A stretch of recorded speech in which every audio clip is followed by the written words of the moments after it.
security for the RNC. And they're doing almost everything that is humanly possible. We live in an era now where you see, the standoff type of weapons, drones, rifles that are accurate from hundreds and hundreds of yards away, IEDs. There is so much out there now that the possibilities are almost endless. I know, talking to the Director Cheadle, just about everything that can possibly that can be done is being done. But remember, there is no foolproof security anywhere in this world. There is nothing foolproof. For every preventive measure you take, someone comes up with another threat level. So you try to bring the odds into your favor and then count on the final ring of protection, which are the agents assigned to the presidential detail to react to it, cover and evacuate the president, or the arm's reach theory of going after a person with a weapon, or the threat if it's close by. But for every preventive measure you take, someone comes up with another, and it can be done, is being done. And I think they'll double the efforts as a result of this.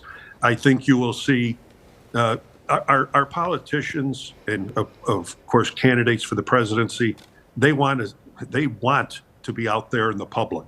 They want to meet the people. And of course, in our country, we want to be able to shake the hand of our political candidates. So I suspect you might see less visibility out in the public for former President Trump as a result of this. But the Secret Service can only advise. We can't order the president or the former president or candidates not to do things. You simply have to react and provide the best protection that's available. So I think you might see less visibility of former President Trump while he's in Milwaukee, covered arrivals, and of course, no visibility outside of the protected area. What happened, how the gunman got to the roof, how the former president was exposed. Was the building surveyed? Did our counter sniper teams obviously didn't see the person? So the important thing now is to learn from this, and thank goodness that it was only what appears to be a minor injury of the former president. Learn from it so it doesn't happen again. And if we have to ramp up the security for our candidates even more, then that's what we have to do, because we want a peaceful transfer of power. And in spite of, our political discourse gets pretty rough, I guess that's just going to happen and continue for the time being. So more is going to have to be done, and our candidates are and thoroughly to understand what happened and why it happened, and that I'm sure is going to be done. I'd like to know the motive of the person. Not that it makes a difference, but you can learn from it a little bit. But it's a horrible thing. We thought the historic assassin has been the lone gunman. You don't discount the people with sniper rifles. We'll never forget the Kennedy assassination. And it's just another sad time for our country. But the country's strong. Obviously, former President Trump is strong and is going to do just fine. And you're probably going to have to hold his horses to keep him from getting back out into the public right away. I'm sure threats are endless. And when I say 360, it's above, below, around. And, it goes beyond just the physical threats now.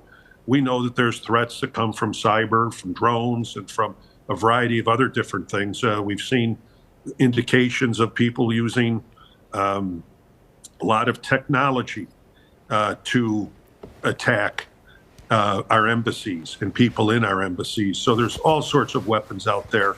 And, the Secret Service stays ahead of it as much as humanly possible. And again, Milwaukee's a big town. There's going to be a big challenge in Chicago as well. But everything that can be humanly done is going to be done. You've mentioned your luncheon with the director a number of times. Number one, I wonder if you're a consultant or still involved in that. And number two, I wonder if there is one particular threat that you're spending more time on. You mentioned cybersecurity versus lone gunmen. Unfortunately, they're all equal. And no, I'm not a consultant. It was just a nice get together. She and her staff asked me to come down, and we exchanged, a lot of stories from the past, but more importantly, the challenge facing the Secret Service with the two conventions coming up.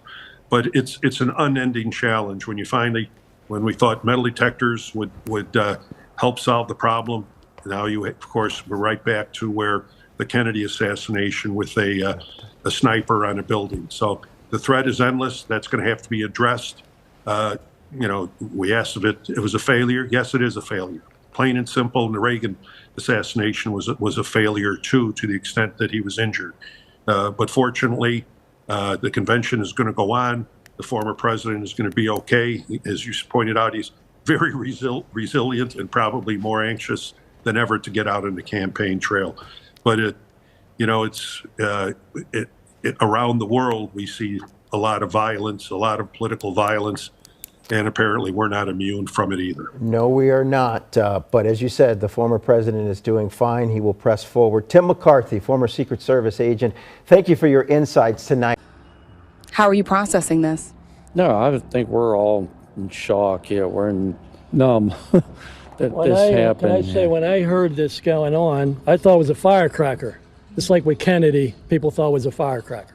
And we were 20 yards away from Trump, and then we were 20 yards away from where I thought it was a firecracker. Then now I'm thinking maybe those were bullets that were going over our head. Yeah. And then they were saying, get down, get down, get down. I just wasn't processing. It took me like 2 minutes, and I finally hit the deck. But I think it's just like you're in shock. And how did the guy get the gun in there? How did he get the gun? It might have been Yeah. Well, let me ask you this, because is this your first Trump rally? No. So I've covered a number of Trump rallies. I've been to almost every single Trump rally this cycle. You've been to a number as well. You're fully aware of the security precautions. Trump supporters, as they're making their way in, they have to go through magnetometers. Your bags are searched, your pockets are searched as well.